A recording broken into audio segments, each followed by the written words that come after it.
Well, hello, my friend. Welcome back to another episode of the From Chaos to Peace podcast, where I talk about how clutter is so much more than you think, and we put a spiritual twist on clearing that clutter to get organized. Thank you so much for allowing me back into your ears. Well, hello, my friend. I'm your host, Conny Graf. Welcome to the podcast, and thank you so much for being here. It's pouring cats and dogs today outside, and honestly, I'm kind of glad. When it's sunny and warm, I find it really hard to stay inside the house and in the office. There is so much that calls me outside into the yard. I have baby chicks right now, Icelandic chickens. I have baby turkeys. And of course, I have my beloved horse Luna. She is now sadly blind and deaf, and so I treasure every moment we can still have together. But today, thanks to the rain, I'm cozy in my office. I hear the rain falling steadily outside, and also at the same time I can hear the birds singing. So beautiful. And it's also a reminder that there is beauty and peace in every moment if we are paying attention. And that awareness is actually a big part of what I want to talk about today. I'm really excited to record this episode for you because it's a core message of mine. So let me ask you, have you ever noticed how chaos and clutter tends to attract even more chaos and even more clutter? Whether it's in your office or in your home or even on your computer? If you don't know what I mean, watch what happens when somebody throws some garbage on the ground, for example, in a street corner or on a bus station. If it's not cleaned up quickly, soon there are other people that feel it must be okay to throw garbage there. And there is some already, and they just dump their trash there too, and so it continues until in the end that street corner or that bus station looks like a dump. Something a little similar or quite similar happens in our home office and in our environment in general with clutter. When you leave an item here just for now, like I hear that so often when people say, or also like people I lived with and people I interact with and worked with, they say, oh, I leave it here just for now. Instead of putting it away, soon enough, it's being joined by other items that are not put back where they belong. And more items join the party, so to say, and until it gets out of hand and it gets very overwhelming. That's, for example, the piles of papers on your desk that grows daily. It's how your inbox is overflowing. That's how your desktop on your computer fills up with more and more icons until you don't see what you're looking for anymore. And that's how your to-do list gets to an unreasonable length too. We just, let's put this here, let's put this here, let's put this here, instead of dealing with it, instead of actually having a proper system and habit to action on those things.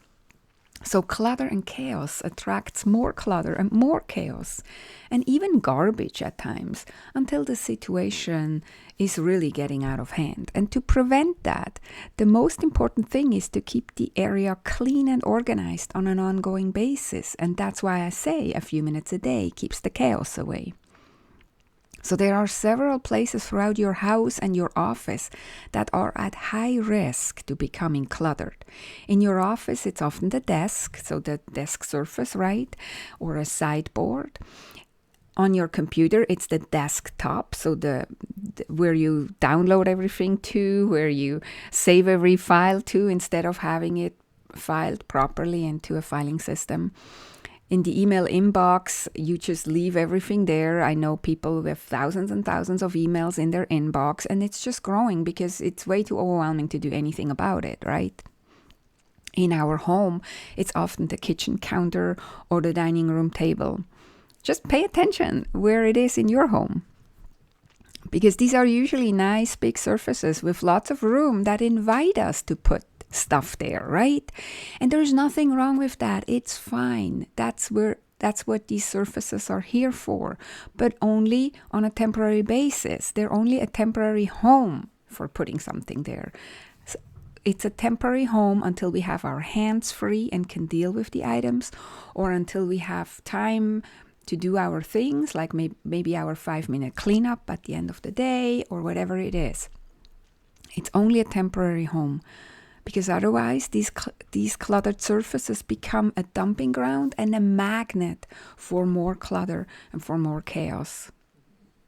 And they become a permanent home of all kinds of stuff, related and unrelated, that eventually you will not even know anymore what all is there. I call such places hotspots, and we all have them. So don't think that I don't have hotspots. I do. I just have a system to deal with them on an ongoing basis so they don't get out of hand. Now, if your hotspots are out of hand, or if your clutter and your chaos keeps coming back even though you work hard clearing it, it's because you're missing one key piece. What most people do is they add another to-do on their already mile-long to-do list called clean up the office, or clean up the desktop, or go through papers on the dining room table. But because the list is so long already and the task is daunting, they don't do this task at all. They procrastinate on it while the pile grows bigger and bigger. And B, they also focus just on the result, the clean hotspot. But focusing on the result, and that is key, listen good, focusing on the result, achieving a goal, is not enough. Just clearing your clutter is not enough, because even if you get to the task on this to-do list and you do clean up the office, the desktop, on your computer, your inbox, your hotspot, the relief is only temporary. When you focus only on fixing the result, it only gives you temporary relief. The real shift happens and the real solution happens when you fix the habit and the systems and the processes that created the mess in the first place. That's how we create lasting change, and that's how we create a clutter-free supporting environment. This is also something, for example, James Clear talks about in Atomic Habits, focusing on the systems, not just on the goals. Fixing the input and the output will fix itself. Exactly. So in our case, clearing up the desk or the desktop or the inbox is focusing on the result, the messy desk, the messy desktop, or the overflowing inbox. What we need to do instead is fixing the input, fixing how the stuff got there in the first place. In short, we need to fix and change our personal habit, systems, and processes. And how do we do this? Well, you might be surprised. We'll not just start doing something randomly and going and clearing the clutter, because then you're back in this vicious cycle of the clutter creeping back. What we start with is actually awareness, with observing ourselves. Awareness is always the first step. Start noticing how your hot spots grow and what fuels them. Observe yourself and become aware of how your clutter accumulates around you, and also, very importantly, why. What are the places you tend to put things instead of putting them away? What are the hot spots in your home and in your office? Most likely you have several hotspots. Maybe each room has its own hotspot. Then also, which room does not have a hotspot and why? Which hotspot is the biggest in your house and in your office? How old is it? Do you still know what's in it and what kind of items are in it and why? And do you know why you're not dealing with these things? Once you are aware of these topics or questions that I just asked you, then see if you can change one of your habits or tweak your habit to prevent that this clutter or this hotspot keeps growing. So this is really important. Don't worry about shrinking the hotspot just yet. Your only job for now is to stop it from growing. So let's say you want your paper pile on your desk to not grow anymore. Every time you catch yourself wanting to add a piece of paper to the pile, ask yourself, where does this paper really belong? Why can't I put it where it belongs now? What decisions am I avoiding? What system or habit am I missing that makes me put this paper here just for now? And how can I change or tweak this habit or system so I don't add to this hotspot in the future or today even? The reason why most people fail and can't get to an organized office or an organized home, organized finances, is because they often focus on the result instead of their habits, their systems, and their processes. And I get it. It's hard to change our things. It's hard to change a habit we have. It's hard to create and implement new systems and processes in our business. Because we're fighting often against our ingrained habits and our routines and our unconscious and our innate strengths and weaknesses. And this is why I say clearing clutter and getting organized is a journey of self-discovery. The better you get to know yourself, and why you're doing certain things or not doing things oftentimes too, is the better and more supportive your environment becomes. And a great resource for you is my quiz that helps you uncover what clutter and organizing personality you are. And this helps so much with self-discovery and with harnessing your unique strength.